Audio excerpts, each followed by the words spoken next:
大家好，我是 Living Sky， 欢迎来到我的频道。今天我想跟大家分享的是一款极其简单的香蕉面包。这是一款手不沾面的免揉面包。这款面包的特点是不含糖，含水量极其的大，味道香甜，充满了浓郁的香蕉味，室温下放上3天还是松软的。所需要的食材包括2只中号香蕉、2个大号鸡蛋，再加3杯高筋面。详细配方我会在视频底下列出来。香蕉要用那种熟透的、甜度大的，很容易捣成泥。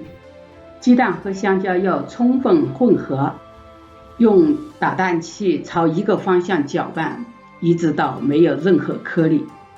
再加入1茶匙酵母和1/4茶匙盐，充分搅匀后，再加入3杯高筋面粉。现在我们边搅拌边往里面兑水，我大约加入了150毫升的水。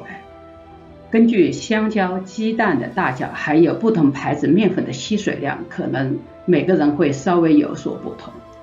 原则上就是不要太稀，但是用打蛋器还能搅得动。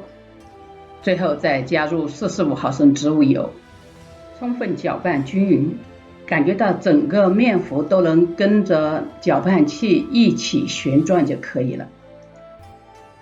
盖上盖，等它醒发至2倍大就可以了。因为没有加糖，所以醒发的时间比一般的时间会稍微长一点。我的在室温下花了2个小时。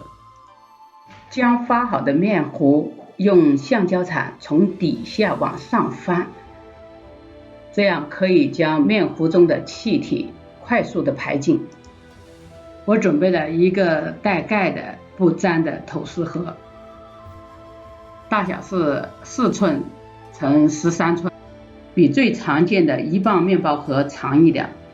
将面包糊倒进盒中，端起盒子摇晃几下，让面包糊稍微摊平一点，给它蒙上保鲜膜，让它继续发酵，大约需要2个小时。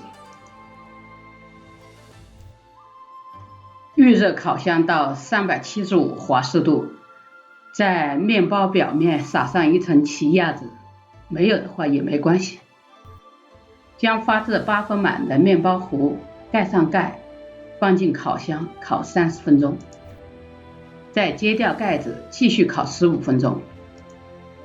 充满香蕉味的面包就烤好了，